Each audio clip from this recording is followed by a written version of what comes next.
నమస్తే, నేను డాక్టర్ భవ్య, స్నేహ homeo క్లినిక్లో senior consultant.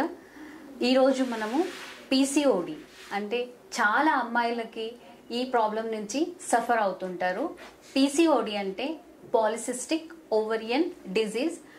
దీన్ని మనము కొన్ని సంవత్సరాలు, ఒక 10-15 సంవత్సరాలు క్రోనిక్ అయిపోతే దాన్ని పాలిసిస్టిక్ ఓవరియన్ సిండ్రోమ్ అని చెప్తారు. ఇది కారణాలు వచ్చేసి మనకు బేసికలీ ఎవరైతే హార్మోనల్ ఇంబ్యాలెన్స్ అంటే మన బాడీలో మన నెలసరి ఋతుచక్రానికి FSH, LH, oestrogen, progesterone, prolactin ఈ హార్మోన్స్ అన్ని మనకు కరెక్ట్ వేలో ఎప్పుడెప్పుడు ఎంత ఉత్పాదన కావాలో అంత ఉత్పత్తి అవుతుంటే రెగ్యులర్ మెన్స్ట్రువల్ సైకిల్ ఉంటుంది. ఎప్పుడైతే మనకు ఈ హార్మోన్స్ ఎల్హెచ్ చాలా హై లెవెల్ ఉత్పత్తి అవుతుంది, అప్పుడు మన బాడీలో ఇన్సులిన్ అనేది కూడా కొంచెం ఎక్కువ ఉత్పత్తిలో అవుతుంటది. దీంతో పాటు మనకు బాడీలో ఫీమేల్స్ లా టెస్టోస్టెరాన్ హార్మోన్స్ అనేది పెరిగిపోతూ ఉంటది. సో దీనివల్ల మనకు పీసీఓడి వస్తుంది. నెక్స్ట్ వచ్చేసి మనకు స్ట్రెస్. పిల్లలు ఇప్పుడు ఎవరైతే 10th, 12th లో ఉంటారో ఎక్కువ స్ట్రెస్, ఓకే, దీనివల్ల. Next obesity, lack of physical exercise. మనము రోజు డే టు డే యాక్టివిటీస్ కరెక్ట్గా చేసుకోకపోయినా మనకు ఈ పీసీఓడి సమస్య అనేది వస్తుంది.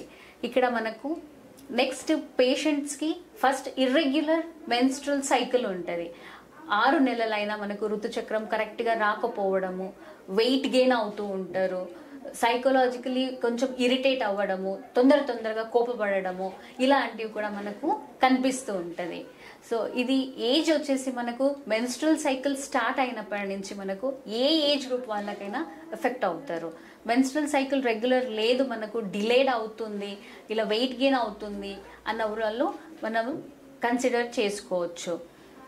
దీంట్లో మనకు సిస్ట్స్ అనేది చాలా రకాల ఉంటాయి. మనకు సింపుల్ సిస్ట్, ఫంక్షనల్ సిస్ట్, మళ్ళీ మనకు ఎండోమెట్రియల్ సిస్ట్, నెక్స్ట్ పీసీఓడి. దీంట్లో మనము ఒకటొకటి రూల్ అవుట్ చేసుకుంటూ వస్తాము. ఎక్కువ అనేది మనకు పీసీఓడి సిస్ట్స్ కనిపిస్తూ ఉంటుంది. సో పీసీఓడిలో మనకు ఈ సిమ్టమ్స్ ఉంది అంటే గనక మీరు వచ్చి డాక్టర్ని కన్సల్ట్ చేయొచ్చు. ఈ మెడిసిన్స్ మనకు కొన్ని ఉంటాయి. మెడిసిన్స్ బదులు కొంచెం సెల్ఫ్ ప్రికాషన్స్ అనేది మనము తీసుకోవాలి. రెగ్యులర్ వాక్ చేయాలి, లేదంటే యోగా, ఎక్సర్సైజ్, కొన్ని ఫిజికల్ యాక్టివిటీస్ అనేది మనము కంపల్సరీ చేయాలి. ఎక్కువ స్ట్రెస్ లేకుండా మెడిటేషన్ అనేది చేసుకోవాలి. దాంతోపాటు మనం హోమియో మెడిసిన్స్ తీసుకుంటే చాలా మంచి రిజల్ట్స్ అనేది మనకు కనిపిస్తుంది. ఇక్కడ మెడిసిన్స్ వచ్చేసి మనకు క్యాల్కేరియా ఫ్లోర్ ఉంటుంది, నెక్స్ట్ ఎపీస్ ఉంటుంది, మదర్ టించర్స్ కొన్ని ఇస్తాం అనమాట. సో ఈ మదర్ టించర్స్లో మనకు ఫ్యాక్సినస్, అశోక ఇలాంటివి వస్తుంది.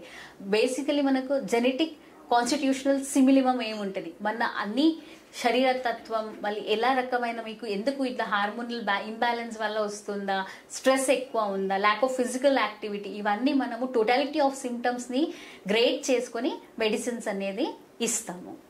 Thank you.